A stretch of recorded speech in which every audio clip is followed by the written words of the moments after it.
Welcome to this video on the history of mathematics, focusing on the fascinating Greek number system.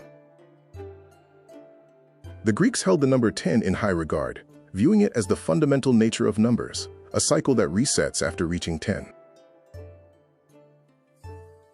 Pythagoras emphasized the power of the tetrad, the number 4. By adding numbers 1 through 4, one arrives at the ultimate number, 10.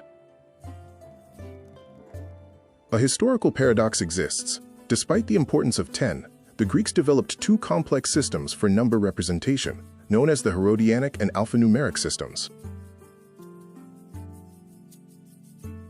The first, or Herodianic system, emerged in the 5th century BC and was largely used for official inscriptions in legal documents. This system relied on acrophonic logic, meaning the symbol for a number was simply the first letter of its Greek name, such as P for penta, or 5.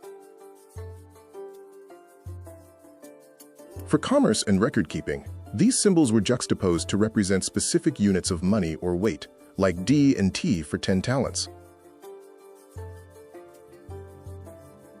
The second method, the alphanumeric system, shifted away from initial letters toward a rigid grid of 27 symbols to enable more complex calculations.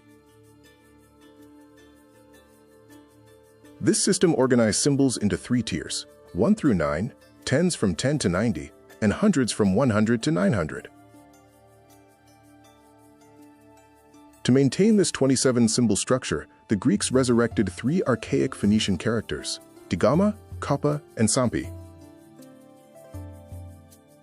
Despite this elaborate and granular system for representing values up to 900, the Greek number system notably lacked a 0.